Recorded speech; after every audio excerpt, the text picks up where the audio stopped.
All right, you magnificent bastard. Let's cut the crap and dive headfirst into this pile of info you dumped on us. Sounds like a plan. We're talking The Great Gatsby. You know, that old-timey book everyone pretends to have read? Yeah. Buckle up, Buttercup, because we're about to expose some serious bullshit in the American dream. The Great Gatsby is way more than just some stuffy classic. Right. It's a fucked up masterpiece about love and class and the dark underbelly of the Roaring Twenties. You heard the expert, folks. That's me. Today we're dissecting this whole Gatsby mess, the characters, the themes, and why it still pisses people off almost a century later. That's a good one. First off, who the hell is this Gatsby dude, and why is everyone losing their shit over him? Well, Jay Gatsby, the dude throwing those insane parties, is basically a self-made millionaire with a shady past. Shady how? He made his fortune bootlegging booze during Prohibition. Hold the phone. This Gatsby dude is loaded because of illegal booze. Yep. Sounds like my kind of guy. He was a smart guy, I'll give him that. But seriously, what's his deal? What do you mean? Why is he so obsessed with these lavish shindigs? Is he just a pathetic show-off? Yeah, he's trying to recapture the past. The past. Specifically his old flame, Daisy Buchanan. Ah, so there's a woman. There is always a woman. Go on. Gatsby believes that by showcasing his wealth and throwing these extravagant parties, he can win Daisy back. So it's a classic tale of love obsession and illegal alcohol. You got it. This is juicy stuff. Yeah, it's a good story. But how does this tie into the whole American dream thing? Yeah. Isn't Gatsby living the dream rags to riches, throwing insane parties and chasing tail? That's where Fitzgerald gets really clever. Okay. The story takes place during the Jazz Age, a time of economic prosperity and social upheaval. Right, the Roaring Twenties. Exactly. And Fitzgerald uses Gatsby's pursuit of Daisy to critique the emptiness and disillusionment lurking beneath the surface of the American dream. This unattainable dream. Yes, exactly. So you're telling me Gatsby's quest for love and happiness is doomed from the start. Pretty much. Isn't that a big middle finger to the whole rags to riches idea? Yeah, absolutely. Fitzgerald saw the American dream as a corrupted ideal, a mirage that often leads to moral compromise and ultimately tragedy. So you're saying Gatsby's pursuit of wealth and Daisy's love blinds him to the reality that neither will bring him true happiness. Yeah, he's chasing a fantasy. Okay, I'm starting to see the cracks in this whole American dream facade. Good. But let's talk about the other players in this messed up game. Who is Daisy, and why is she so damn important to Gatsby? Daisy Buchanan is the epitome of old money and social status. Ah, so she comes from money. She does big time. Go on. She represents everything Gatsby desires but can never truly possess.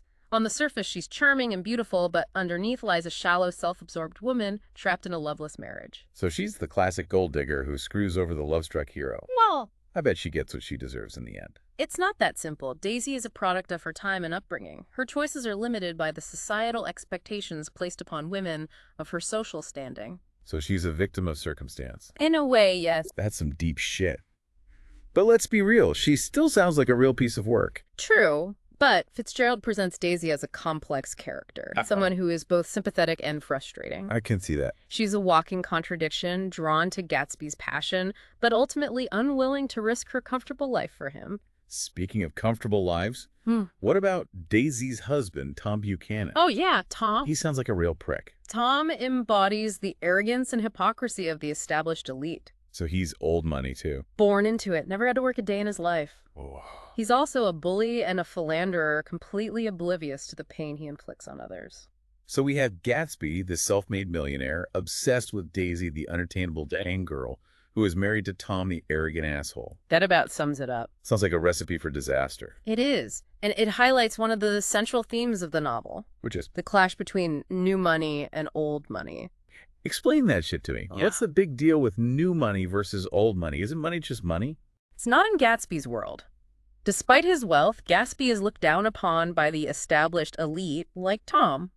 Really? Oh yeah, he's seen as an outsider, someone who doesn't belong in their exclusive circle. So even if you claw your way to the top, the old money snobs will never accept you. Exactly. Fitzgerald is highlighting the rigid class structure of American society and how it traps people, even those with wealth. No matter how much money Gatsby accumulates, he can't buy his way into the old money world. Nope. He's up against a system designed to keep him out. And that system is? A system based on lineage, social connections, and a shared history that Gatsby, despite his efforts, can never truly replicate.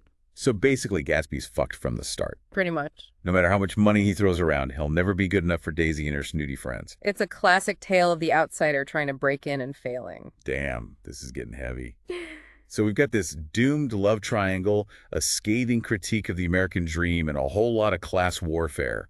What else is going on in this twisted-ass novel? Well, let's talk about the symbolism Fitzgerald uses throughout the book. Remember that green light Gatsby keeps staring at across the bay? Yeah, what's the deal with that? Is it just a fancy porch light, or is there something more to it? It's a lot more than just a light.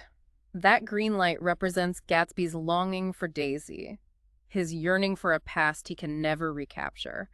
It's a symbol of hope and ultimately of the illusionary nature of the American dream itself. Okay, that's kind of deep. Yeah. I thought it was just a fancy porch light.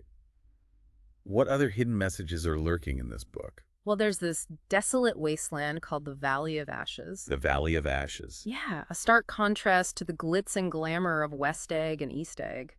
It symbolizes the moral decay and social inequalities that are hidden beneath the surface of the Roaring Twenties. The Valley of Ashes sounds like a depressing place to hang out. It is. It represents the forgotten victims of the relentless pursuit of wealth and the hollowness of the American dream. Those who are left behind crushed under the weight of the careless elite. Man, this Fitzgerald guy was pretty cynical about the whole American dream thing, wasn't he? But let's be honest. Isn't there a part of us that still buys into that bullshit? Absolutely.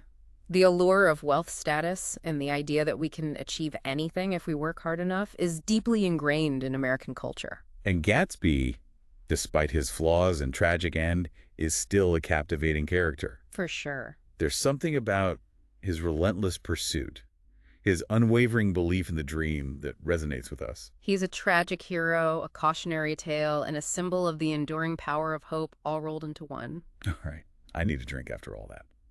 We'll be right back to dive deeper into this Gatsby mess. Sounds good. All right, let's get back into this twisted-ass tale. Yeah, where were we? Remember we were talking about how Gatsby's world is built on this foundation of lies and illegal activities? Right. This Gatsby dude was up to his eyeballs in shady shit. Bootlegging, gambling, you name it. Exactly. It's important to remember that the Roaring Twenties, despite all the glamour and excess, were a time of widespread corruption. So Gatsby's whole persona, this whole self-made millionaire thing, it's a sham. In a way, yeah, he's created this elaborate illusion. To impress Daisy, to win her back. But it's all based on a lie. Let's talk more about this Daisy chick. She's a piece of work, right? Stringing Gatsby along, playing the victim, and all the while she's married to this rich prick, Tom. Daisy is a fascinating character. She's trapped. Trapped? How? She's trapped between the allure of Gatsby's passionate love and the security of her comfortable life with Tom. So she's basically choosing a life of luxury over true love. What a shallow bitch. I wouldn't say it's that simple. Daisy is a product of her upbringing. She's been taught to value wealth and social status above all else. Yeah, but she's not just some mindless socialite. She makes some pretty fucked up choices. Like what? Like when she runs over Myrtle and lets Gatsby take the fall for it. Oh yeah, that's a pivotal moment in the novel. It exposes Daisy's true nature, her selfishness and cowardice. She's unwilling to face the consequences of her actions, even if it means sacrificing Gatsby. Talk about a heartless bitch. And what about Tom? He's no saint either. He's cheating on Daisy left and right, and then he has the audacity to get pissed off when she has an affair with Gatsby. Right, Tom represents the hypocrisy of the upper class. How so? He expects Daisy to adhere to a strict moral code while he indulges in his own infidelity without any remorse. So Gatsby's the only one who gets punished for their actions. That seems pretty unfair. It highlights the double standard that exists in society, especially during the time period the novel is set in Gatsby. The outsider is held accountable for his transgressions, while Tom, the member of the established elite, escapes unscathed. Fitzgerald really knew how to twist the knife, didn't he? He did. He makes you root for Gatsby, even though he's a criminal, and then he just throws him to the wolves. It's a testament to Fitzgerald's skill as a writer. He creates characters that are deeply flawed, but also undeniably human. Right, you see their motivations, their desires, their weaknesses. Exactly, and it makes their downfall all the more tragic. Speaking of downfall, let's talk about that whole car crash thing. Was it an accident, or did Daisy intentionally run over Myrtle? That's a good question. Fitzgerald leaves it open to interpretation. Some readers believe it was a deliberate act of revenge, while others see it as a moment of panic and poor judgment. Either way, it's pretty fucked up. And the fact that Gatsby takes the blame for it shows just how much he loved Daisy. He was willing to sacrifice everything for her, even his own life. It speaks to Gatsby's blind devotion, his unwavering belief in their love. But it also highlights Daisy's inability to reciprocate that love, her unwillingness to break free from the gilded cage of her marriage. So Gatsby's love was basically unrequited. Talk about a kick in the balls. It's a tragic reminder that love, even when it's passionate and intense, doesn't always conquer all. Sometimes it's simply not enough. Damn, this is getting heavy.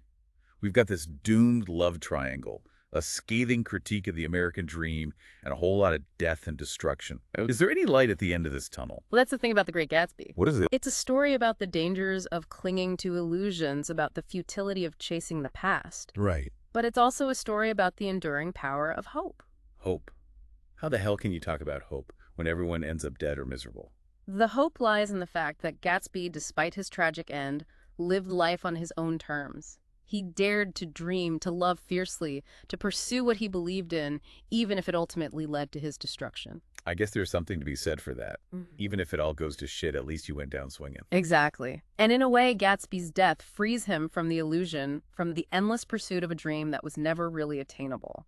So what's the takeaway from all this? What's Fitzgerald trying to tell us about the American dream? He's challenging us to examine our own dreams, our own desires, to question whether we're chasing something that is truly fulfilling or simply an empty illusion. Damn, that's deep, man.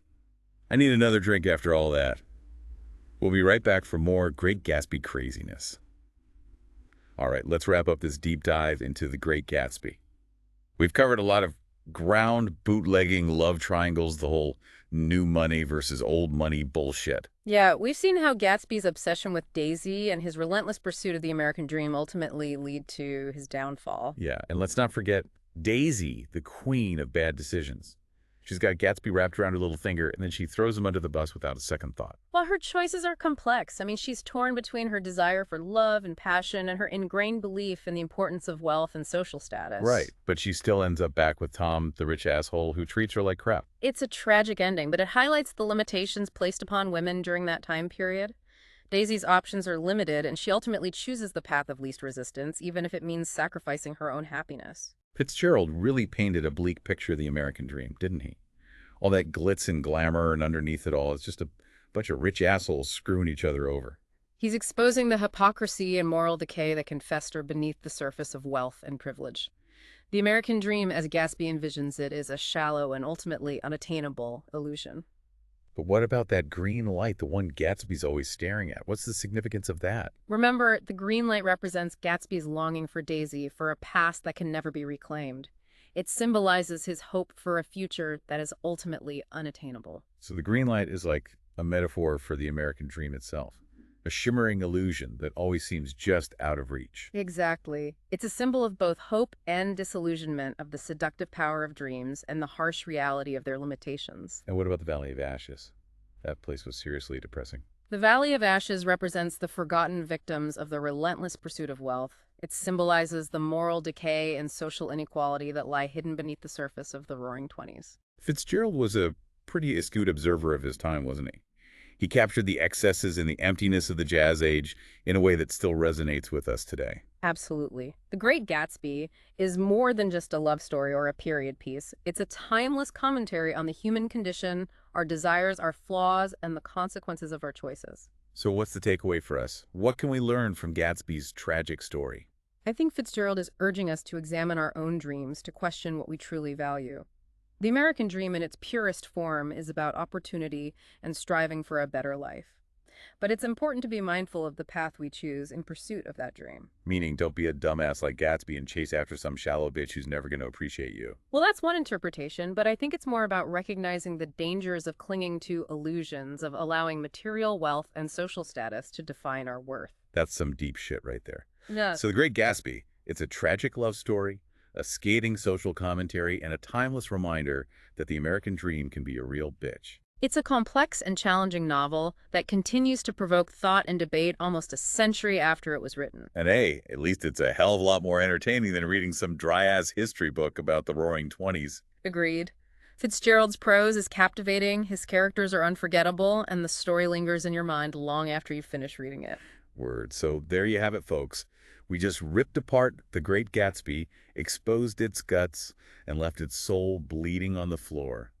We've explored its themes, dissected its characters, and maybe learned a thing or two about ourselves along the way. And hopefully we've inspired you to revisit this classic novel and discover its enduring power for yourself. Now go out there and chase your dreams, but don't be a Gatsby about it.